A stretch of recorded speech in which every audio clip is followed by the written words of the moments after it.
Oke, jadi Anda mengirimkan bab 9 dari buku klasik How to Read a Book ya. Dan pertanyaannya, gimana sih caranya kita benar-benar bongkar pesan penulis, memahami argumennya sampai ke akar gitu, bukan cuma ya udah baca kata-katanya aja, tapi benar-benar ngobrol sama idenya. Betul. Nah, ini kan inti dari tahap kedua, membaca analitis yang dibahas di bab itu ya. Keterampilan yang kayaknya penting banget kalau kita mau beneran punya buku secara intelektual. Penting banget. Itu fondasinya. Mari kita coba bedah bareng-bareng ya, langkah-langkah praktisnya gimana. Oke, nah, seringnya kan kita mulai baca, terus ya udah langsung nyemplung aja ke kalimat-kalimatnya. Tapi buku ini bilang langkah pertamanya justru bukan di situ ya. Kita mesti lihat lebih dari sekedar kata-kata gitu. Betul sekali. Penulis emang pakai kata. Itu alatnya. Tapi yang perlu kita tangkap sebagai pembaca yang analitis itu adalah term. Term, oke. Bedanya apa tuh sama kata biasa? Nah, term itu makna tunggal, makna yang konsisten, yang dikasih penulis ke satu kata kunci dalam konteks argumen dia. Satu kata kan bisa banyak arti di kamus ya. Kayak kata bebas gitu. Iya, bisa macem-macem. Tapi di satu buku, misalnya filsafat politik, penulis biasanya pakai bebas itu dengan satu arti spesifik aja. Nah, tugas kita ya nemuin arti spesifik itu. Jadi kayak kita harus sepakat dulu soal definisi sebelum ngobrol lebih jauh ya.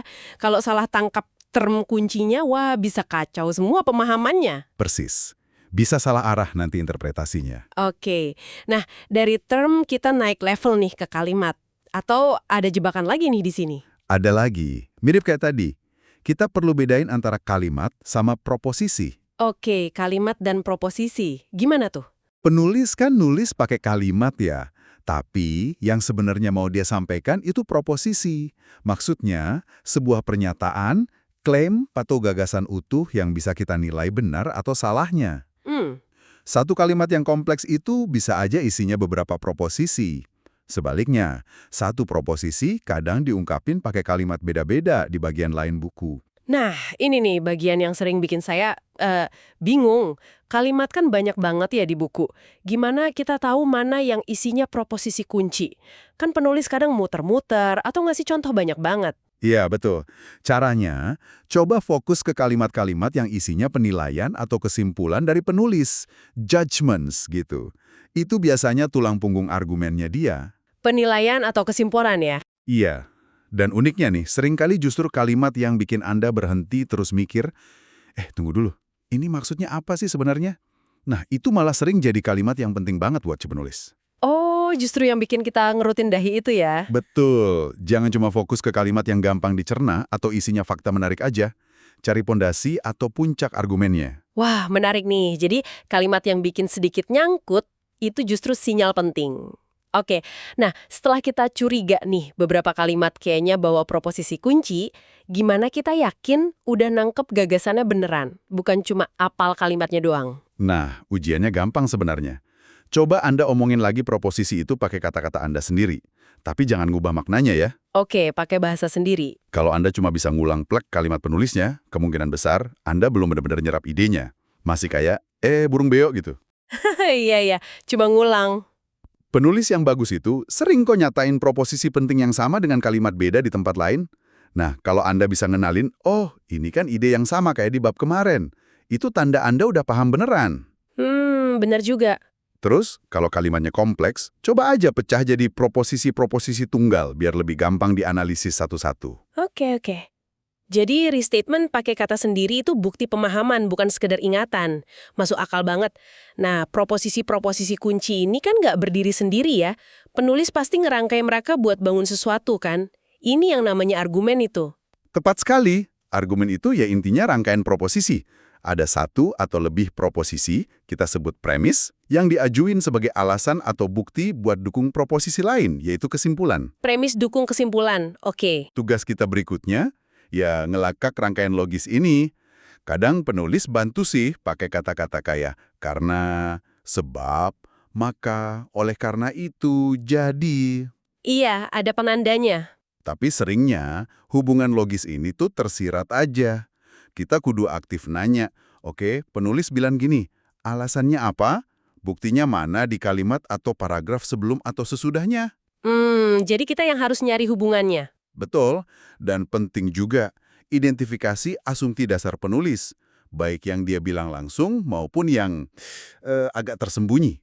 Ini kayak kita ngelihat cetak biru cara mikirnya si penulis. Wah, jadi kayak detektif logika gitu ya. Nyari hubungan sebab akibat antar klaim, butuh fokus tinggi nih kayaknya. Iya, memang butuh latihan. Nah, ada langkah terakhir nggak di tahap interpretasi ini menurut buku itu?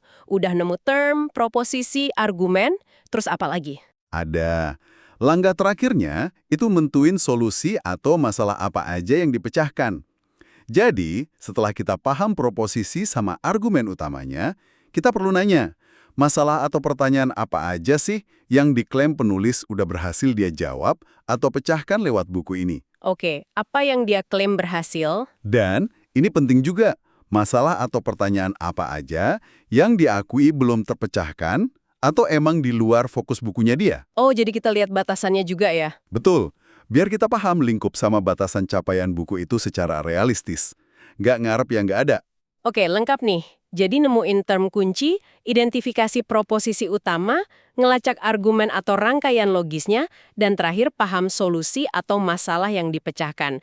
Semua ini bagian dari apa yang disebut buku itu sebagai Tahap kedua, membaca analitis. tahap kedua ya. Ya, setelah tahap pertama, yang mana kita nginspeksi buku secara keseluruhan buat paham struktur sama topik utamanya, nah tahap kedua ini fokusnya ke interpretasi isinya secara mendalam. Tujuannya persis kayak yang Anda tanyain di awal tadi. Jawab pertanyaan, apa persisnya yang dikatakan buku ini dan gimana cara nyampeinnya. Ini fondasi sebelum kita bisa masuk ke tahap kritik nanti. Wow, ini bener-bener ngubah cara pandang soal membaca ya. Bukan lagi aktivitas pasif nerima info aja, tapi jadi keterlibatan aktif. Semacam gulat intelektual gitu ya, buat bongkar dan pahami struktur mikir orang lain. Kerangka dari bab 9 ini ngebantu banget sih. Persis. Ini cara baca yang nggak cuma nambah pengetahuan kita, tapi juga ngasah kemampuan mikir kritis sama analitis kita sendiri. Kita jadi belajar gimana orang lain bangun argumen, bukan cuma tahu apa kesimpulannya dia. Luar biasa, ini kunci buat nggak cuma baca buku, tapi bener-bener nguasain isinya ya. Nah, tantangan nih buat Anda yang dengerin minggu ini.